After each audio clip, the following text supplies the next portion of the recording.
Muito bem. Redefinir, realinhar e recomeçar. Estamos nessa parte final da nossa série de mensagens. O tema de hoje é o quarto e último pilar sobre testemunho cristão, que de fato implica, às vezes a gente fica perdido, né? Quando fala sobre testemunho, quando nós começamos mais uma campanha em fale em todo tempo, mas é só aquilo que eu falo. Nós já estamos visto que não é só aquilo que eu falo, mas é também aquilo que eu falo, certo? E hoje nós vamos ver sobre a cooperação, como isso demonstra o meu testemunho, se eu de fato entendi quem Jesus Cristo é na minha vida. Nós temos visto esse provérbio como norteador das nossas mensagens sobre o testemunho. Provérbio 18:21 diz assim: a língua tem poder sobre a vida e sobre a morte, os que gostam de usá-la comerão do seu fruto. Mas nós sabemos claramente que a língua é um presente, é uma dádiva de Deus. Se ela é um presente de Deus, ela tem que ser usada de acordo com as normas, com as regras de quem? A gente esquece, a gente acha que é do nosso jeito. No livro de Tiago fala da língua, há um freio, há um leme, há um incêndio. Tudo para dizer que a língua tem esse poder de dirigir a nossa vida, mas também ela tem um grande poder de destruir ou de levar a caminhos prazerosos, viver uma vida em paz. Isso é diferente. Um pequeno órgão, né? Pensa na quantidade de carne que tem aí na tua língua. Às vezes a gente fica com fome e morde a língua, né? É impressionante. Mas perto de um braço, de uma perna, ela é tão pequenininha. Mas ela tem esse poder de realizar grandes coisas, tanto para o bem quanto para o mal. Peço que você abra então Colossenses capítulo 4. Nós vamos ver do verso 7 ao verso 9 essa noite.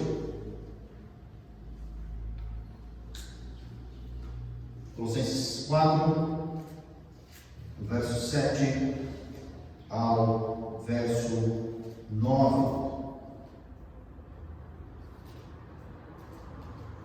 Diz assim a palavra de Deus: Tíquico lhes informará todas as coisas a meu respeito. Ele é um irmão amado, ministro fiel e cooperador no serviço do Senhor. Eu o envio a vocês precisamente com o propósito de que saibam de tudo o que se passa conosco e para que ele lhes fortaleça o coração. Ele irá com Onésimo, fiel e amado irmão, que é um de vocês. Eles irão contar-lhes tudo o que está acontecendo aqui. Vamos orar? Pai querido, agradecemos, Senhor, sempre pela Tua palavra que fala profundamente no nosso coração. E nesse momento, queremos pedir a atuação Santo Espírito dentro de nós com a iluminação, para entendermos e podermos aplicar este texto, estes princípios em nossas vidas. Não na vida do outro, não pensando que fulano de tal devia ouvir esse sermão, mas para cada um de nós. É o que nós pedimos, no nome de Jesus. Amém. Interessante que nós não encontramos nessa carta um relato muito detalhado do que o apóstolo Paulo estava passando. Nós sabemos uma coisa ou outra do que estava acontecendo com a sua vida, onde ele estava, mas todos aqueles detalhes pessoais, eu estou com fome, eu estou com diabetes, preciso de mais roupa, preciso de mais mantenedor, ele não fala. Interessante. Poderia, tem todo o direito, como apóstolo que ele é, de falar. Não. Mas aquelas pessoas que estavam ao seu lado, aqueles dois que estavam ali todo dia com ele, sabiam que eles seus irmãos na fé, Tíquico e Onésimo. Se você nunca ouviu esses nomes, pode estranhar um pouco, mas são esses nomes mesmo. Esses dois irmãos eram aqueles que dividiam o fardo, o peso, as lutas com o apóstolo Paulo naqueles dias. Mas no ministério maravilhoso do testemunho cristão, que é compartilhar das nossas necessidades, dos nossos fardos, das nossas dificuldades, mas temos a grande chance muitas vezes de, quando a gente compartilha, de encorajar os outros, de ajudar os outros. E essa é a beleza da comunidade, essa é a beleza da igreja, porque muitas vezes o que você está passando, alguém já passou e pode te ajudar. E aquilo que você já passou, você pode ajudar outro. Essa é a beleza da igreja. E nós vamos ver mais uma vez duas marcas sobre cooperação. Como que a minha cooperação tem a ver com o meu testemunho cristão? Se eu de fato entendi que se Jesus é o Senhor ou não da minha vida. E a primeira marca nós vemos em Tito, sobre ele ser um ministro fiel. Tíquico lhes informará todas as coisas a meu respeito. Ele é o irmão amado, um ministro fiel, cooperador no serviço do Senhor. Ali em Atos, capítulo 20, versículo 4, nós vamos ver que saiu um grupinho de 7 pessoas com o apóstolo Paulo, ali de Éfeso, e o acompanha por um tempo. Vocês lembram de cor desses nomes? Sócrates, Aristarco, Segundo, Gaio, Timóteo, Tíquico e Trófimo. Só gente boa, com certeza. Eram ali discípulos do apóstolo Paulo, estavam seguindo, estavam aprendendo, estavam nessa caminhada com ele. 7 homens que estavam cooperando, entregando a sua vida, andando lado a lado com o apóstolo Paulo. Esses homens ajudaram a levar aquela oferta extremamente generosa, uma oferta de amor daquelas igrejas lá para a Judeia. Olha só que interessante.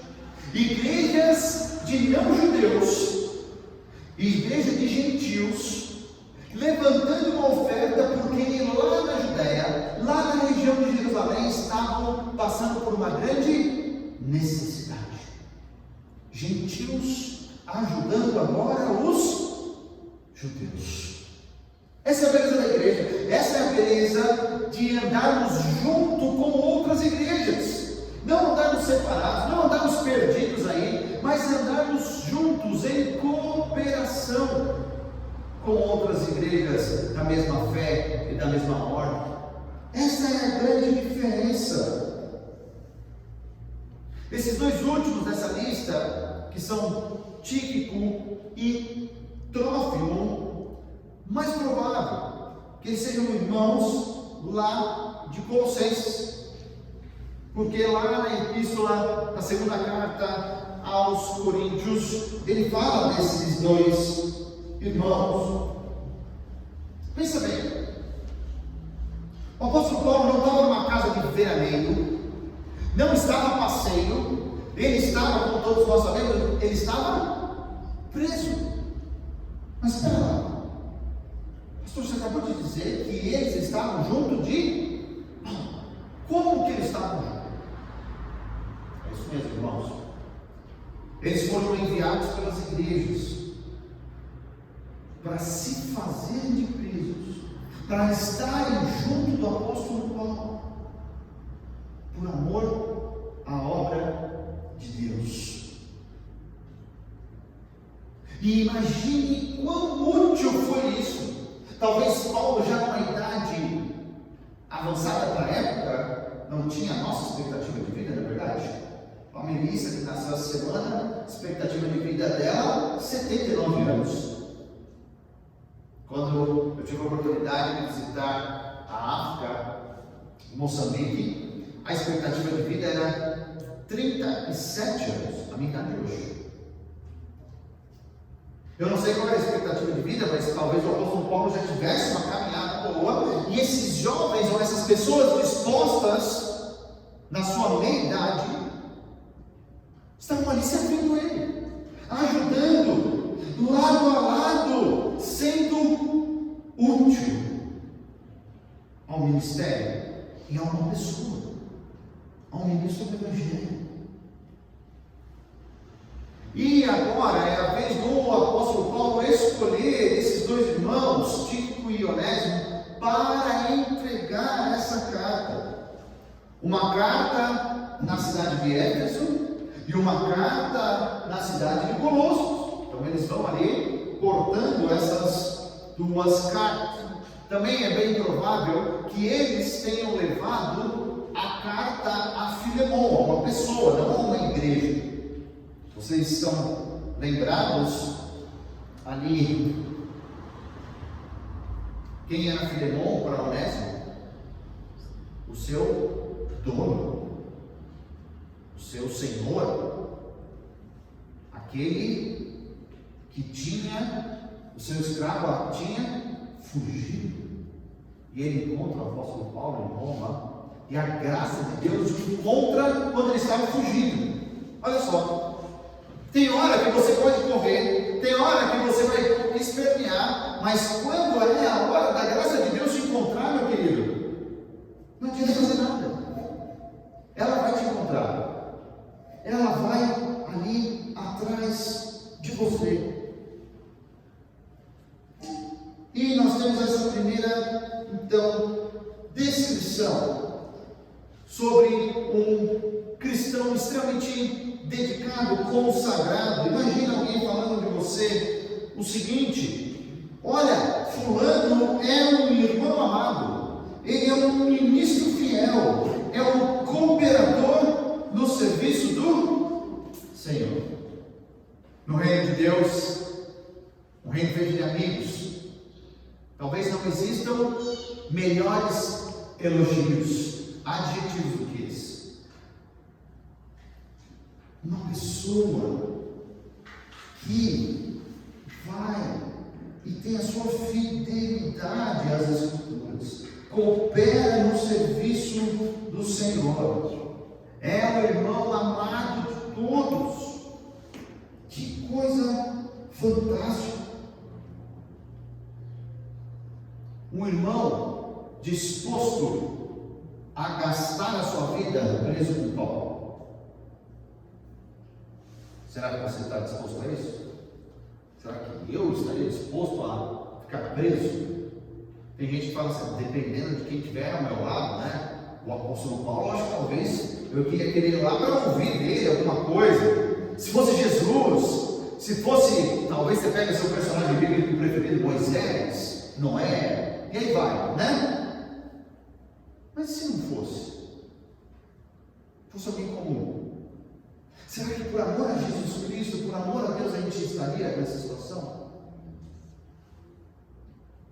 Queridos, faz toda a diferença ter um cristão ao lado, um amigo do seu lado, quando tudo parece que está contra você, contra o Evangelho, contra o progresso da sua igreja.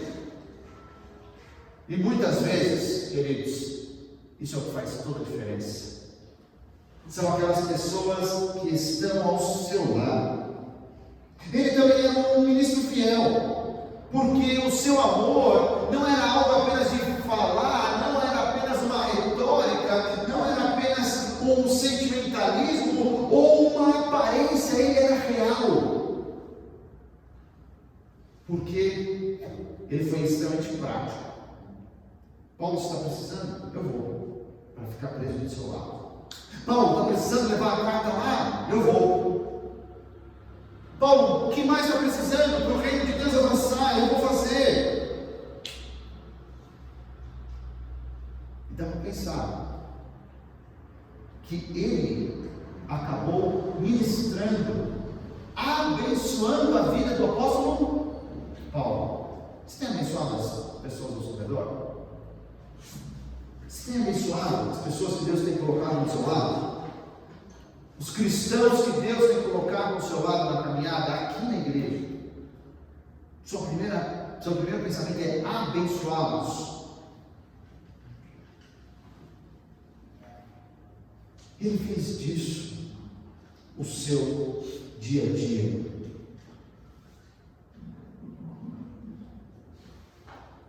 Um autor desconhecido, não consegui chegar à fonte, mas disse que a capacidade mais importante do mundo é você ser confiável a alguém. O apóstolo Paulo podia confiar em Tito, porque sabia que ele faria o trabalho necessário para a obra de Deus avançar. Estamos sendo pessoas confiáveis? Será que as pessoas deixam cegamente uma tarefa nas nossas mãos e falam, posso contar, a pessoa não vai atrasar, a pessoa não vai faltar, ela vai cumprir aquilo no seu chamado, aquela sua função exatamente do jeito que ela foi proposta? Será que somos confiáveis? Mas além disso, Tito não estava abaixo do apóstolo Paulo, de maneira nenhuma. Eles estavam no mesmo nível, porque eles trabalharam juntos na obra de Deus. Trabalharam juntos. Só que o apóstolo Paulo era um inimigo político. Ele foi enviado a Roma para ser julgado, porque ele estava recebendo chibatadas por causa de algo, mas ele não podia receber porque ele era romano. Então era um grande problema jurídico, político, onde o romano recebeu uma punição que ele não podia. Mas claro que não era isso o mais importante. O importante era parar o avanço do Evangelho. Mas a gente sabe muito bem que as portas do inferno não vão prevalecer contra a igreja. As portas do inferno. E aí começa todo esse argumento. Era o caminho mais fácil? Era o jeito melhor de avançar? Não. Mas, queridos, era o caminho certo para Tíquico avançar, cooperar, ajudar naquilo que precisava naquele momento. Ele precisava ali. Muito bem, vimos os versículos 7 e 8. E no versículo 9 nós vamos ver a segunda marca de Onésimo. E ele é tratado como o amado irmão. Versículo 9. Ele irá com Onésimo, fiel e amado irmão, que é um de vocês. Eles irão contar-lhes tudo o que está acontecendo aqui. Onésimo era um colossense. Onésimo era alguém da cidade ali. Onésimo é um de vocês, é um do povo. Então vocês vão entender, quando ele falar, não vai ter problema de sotaque, não vai ter problema de regionalismo, não vai ter nenhuma barreira cultural, porque Onésimo é um de vocês. Eu vou dar a carta para ele e levar para vocês. Vai ser muito mais fácil. Onésimo é aquele escravo fujão, talvez você conheça ele assim, que fugiu do seu dono, Filemon, e entregou a sua vida quando ele estava lá em Roma. O escravo foge de Colossos e vai a Roma, se converte, entrega a sua vida a Jesus, conhece Paulo antes, e agora Paulo fala assim: meu amigo, você tem que acertar a sua vida. O que você tem que fazer? Tem que voltar lá para Colossos. Mas Paulo, eu fugi de lá. Você se converteu? Você tem que acertar a sua vida. volta para o seu dono. Vou dizer uma coisa, ele também é crente, ele também é cristão, ele também teme ao nosso Deus. Vai lá, sem problema algum. Eu vou mandar uma carta para você, ele vai entender. Eu vou pedir para ele te receber de braços abertos, com todo o amor que Jesus Cristo tem em você e tem nele. Volta, Onésimo, volta lá. E Paulo envia Onésimo de volta ao seu Senhor. Dá para entender o peso disso? Como o cristianismo ele foi mudando todos os paradigmas. O escravo não queria ver o seu ex-senhor nem pintado de ouro, gente. Mas não. Uma vez que nós entregamos a nossa vida, a gente entrega só o domingo, gente? Quando a gente entrega a nossa vida, Deus mandando nós vamos. É para voltar para o meu Senhor? É para o meu dono? Então eu vou. Porque eu preciso consertar as coisas que ficaram para trás antes de conhecer Jesus Cristo. Preciso consertar. E essa é uma disposição linda. Se você já discipulou alguém, você já tem esse grande privilégio. Você vê que uma das primeiras coisas que as pessoas fazem quando elas entendem o que é ser um cristão, elas, pastor, eu preciso pedir perdão para fulano, para ciclano, eu preciso pagar aquela dívida. Lembra que nós falamos semana passada? Eu preciso fazer isso, fazer aquilo outro, porque tudo isso ficou em aberto na minha vida antes de Jesus Cristo. Eu preciso consertar. Mas nós estamos falando aqui de um novo convertido, certo? Querido, imagina você com poucos dias de convertido recebendo esses elogios.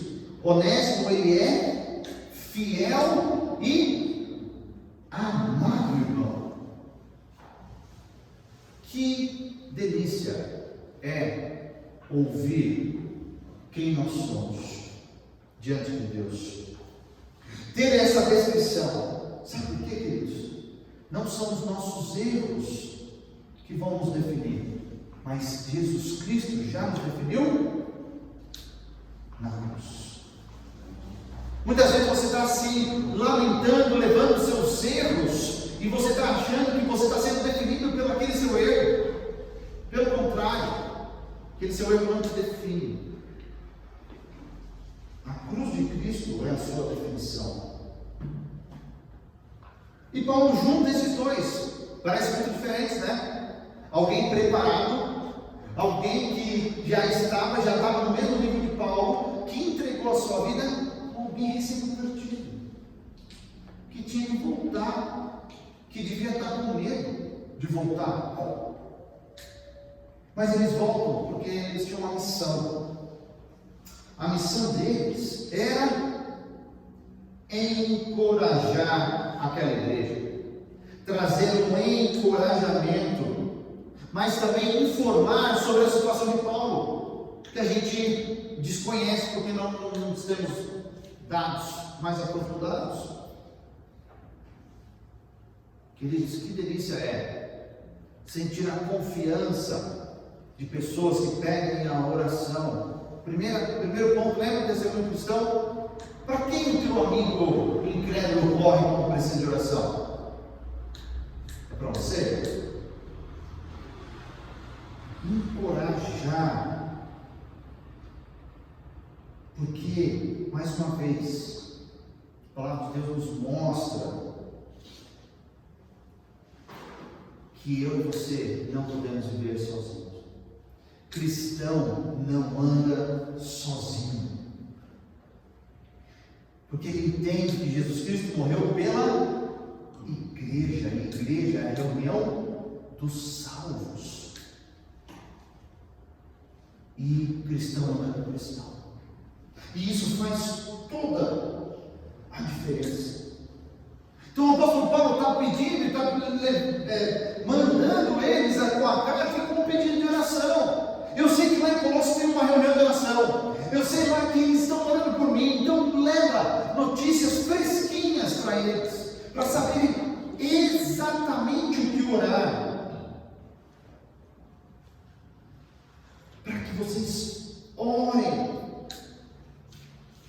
orem por mim, para que vocês me sustentem em oração. Você já passou alguma situação que, olhando para trás, hoje, fala assim, não sei como que eu aguentei, não sei como que eu passei. Aí você lembra assim, deve ter muita gente orando por mim. Já aconteceu isso com você? Que claramente você sente da parte de Deus que você só atravessou aquela situação porque se você tinha muitos amigos cristãos orando por você. Já passou por isso? É delicioso, gente. É fantástico. Faz toda a diferença na nossa caminhada. É algo marcante. E não espere passar por isso para ser essa pessoa que vai orar com o outro, tá bom? Comece orando pelos outros. Será que fulano está precisando? Eu vou orar, eu vou mandar só um recadinho. Estou orando por você. Às vezes um recadinho totalmente despretensioso vai abrir as portas para compartilhar algo extremamente sério. Estou orando por você. E algo que eu quero deixar claro mais uma vez, eu oro por cada um de vocês. E oro mesmo, desde o dia que eu cheguei aqui. Primeiro serviço foi descobrir quem eram vocês, que eu não tinha uma lista. Mas eu oro nominalmente por vocês. Pelas dificuldades, pelas bênçãos, pelas alegrias. Essa é a minha função. Não preciso ficar dizendo que é feito ou não. Outra coisa que eu faço, e isso é legal, quando a gente recebe informativo de missionário, certo? Da Raquel, do João, das pessoas. Você escreve no seu diário de oração, lembra aquele diário de oração que a gente imprimiu? Pode imprimir mais e deixar ali atrás, sem problema algum. Mas como nós falamos, orar por coisas específicas. Por exemplo, nesses dias, você tem orado para a Raquel aprender a orar? Porque é essa oração que ela está precisando. Vocês têm orado sobre isso? Ela está tendo horas e horas de estudo de árabe, gramática. Você gosta de gramática? Sujeito, verbo, né? Essas coisas. Só que não é em português não, gente. É em árabe. Qual foi a última vez que você orou especificamente para que a Raquel aprendesse o árabe? Por quê? Para ela pôr mais uma língua no currículo? Não. Para que ela chegue lá no Egito e compartilhe o Evangelho do amor de Jesus Cristo. Orações específicas. Não é abençoe todos os missionários do sul de Minas, abençoe todos os missionários das Minas Gerais agora. Quando for o dia do missionário, o que será que ele está precisando? Sandra, Fernanda, pastor, você tem mais informação do fulano e do ciclano? Eles têm filhos? Como que anda a saúde deles? O sustento dele está completo? Como que é a cidade? Gente, orações específicas por cada um deles. Sabe por quê? Porque quando a gente vê Deus respondendo, fica muito mais fácil reconhecer a mão de Deus. E queridos, Deus responde às nossas orações? Todo mundo sabe. Mas parece que a gente esquece. Na verdade, Deus tem prazer em responder às nossas orações. Mas parece que a gente está pedindo demais muitas vezes.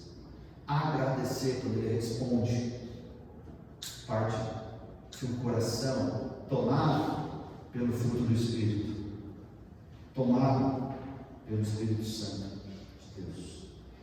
Muito bem. Os 4 pilares aí que nós vimos, os 4 ministérios do testemunho cristão: a oração, o evangelismo, a coerência e a cooperação. Esses ministérios valem a pena se envolver. Agora, usar sua língua para fofocar, para fazer crítica maliciosa e com propósito pecaminoso, meus queridos, isso não é cristianismo. Salmo 141, versículo 3 diz assim: Coloca, Senhor, uma guarda à minha boca, vigia a porta de meus lábios. O rei Davi entendeu perfeitamente. E olha, dentro da palavra de Deus, eu não sei se tem alguém com mais oportunidade de falar mal dos seus inimigos do que Davi, não é verdade?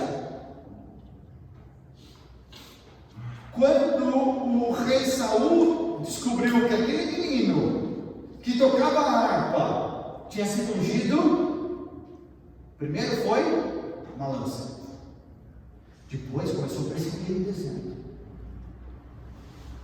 E Davi teve a oportunidade de matá-lo, mas ele não tocou nele. Podia resolver o problema por ali.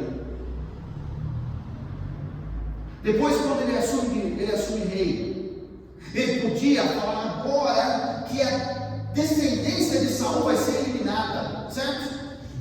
Mas Davi faz o quê? Ao contrário. Sobrou alguém da casa de Davi? Vai comer aqui na mesa real. Milho assado, né? O que é? As coisas do inverno que ele estava falando, canjiquinha, milho, né? O que você gosta? Lasanha, feijoada. Gente, do bom e do melhor é a mesa do rei. Davi falava, traz ele aqui, ele vai comer. Se não bastasse isso, um filho dele dá um golpe de estado. E quando o exército de Davi tem a oportunidade de matar Absalão, Davi fala o quê? Não encosta nele. Mas Absalão fica preso ali, pelo jeito de um cabelão, fica preso na árvore, e ele é morto. E Davi, quando vai, aquele que deu um golpe de estado nele, tirou ele do poder, do trono, da coroa, ele chora amargamente. Queridos, é esse homem que está falando o seguinte: coloca, Senhor, uma guarda na minha boca, vigia a porta de meus lábios, não deixe nada sair que não seja para agradar o Senhor. Oração, evangelismo, coerência, cooperação. Algumas perguntas para a gente levar esse texto para a nossa semana.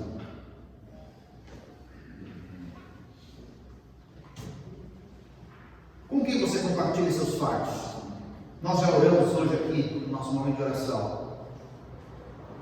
Com quem você compartilha os seus fardos? Se você não tem um amigo assim, queridos, meu grande incentivo é que você busque um outro cristão para ser encorajado e encorajar, para ser ajudado e ajudar.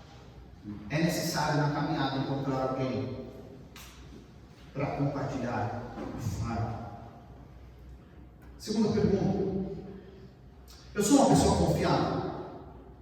Eu sou uma pessoa que a tarefa que me der eu vou fazer com excelência, respeitando, honrando aquela pessoa? Eu sou uma pessoa digna de confiança? Terceiro lugar, qual o caminho que você escolhe? O certo ou o mais fácil? Porque normalmente eles vão em direções opostas, não é verdade? O certo vai levar muito mais tempo, normalmente. Mas o mais rápido não é o caminho certo, normalmente. Eu e você temos o compromisso de sempre tomar o caminho certo. Faça esse compromisso. Voltar lá para o meu dono, só porque agora entreguei minha vida para Jesus? Não, foi só o meu coração. A minha vida continua fazendo o que eu quiser. Os meus recursos, o meu trabalho, a minha família. Voltar lá nele. Honesto. Esse é o caminho certo. Volta lá. Resolve, reconcilia. Mas eu vou escrever um bilhetinho para ele de receber de portas abertas lá, de braços abertos, porque ele também é um servo do nosso Deus Altíssimo. Por fim, penúltimo, eu encoraja outras pessoas? Quando alguém me vê, a primeira palavra que fala, eu quero estar do lado dele, porque ele sempre me coloca para cima, mostrando na palavra de Deus aquilo que eu preciso. Será que essa é a nossa característica marcante? O copo está meio cheio ou meio vazio, gente? Esse está totalmente vazio, já tomei tudo. Nós temos encorajado outras pessoas. E agora assim, por fim, você tem orado pelas necessidades específicas? Senhor, abençoe a primeira igreja batista em Guaxupé. O que? Quem? Onde? Como? As reuniões de oração são esse nosso grande espaço, dedicado para isso, para a gente orar de maneira específica. E olha, gente, oramos anos por algumas coisas, na verdade. Conversões, gravidez, saúde de pessoas. E Deus sempre fez a vontade dele. Em algumas pedidos de gravidez, Deus não mandou. Em outras, Ele mandou. No tempo dele. Sobre conversão, às vezes, não no nosso tempo, no tempo dele, no último suspiro. Às vezes não, no início. E na saúde, da mesma maneira. Curou de uma maneira totalmente diferente, por meio de remédio, por meio de tratamento, ou até foi feita a vontade dele, não curando. Mas, queridos, quando nós oramos de maneira específica, nós podemos agradecer a Deus, porque a vontade dele foi feita. Nós vimos hoje então que a cooperação como testemunho cristão me leva a ser um ministro fiel. Lembra? Tito. Mas também um amado irmão como Onésimo, com dias, talvez semanas de cristianismo, entendendo por completo que ele te entrega a sua vida, não apenas algumas horas, a sua vida. Por isso que é um testemunho. Por isso que cooperar, servir, talvez a melhor palavra aqui, é um claro testemunho do seu e do meu cristianismo. Qual é a nossa disposição de servir? Cooperação como testemunho cristão me leva a ser um ministro fiel e um amado. Vamos orar?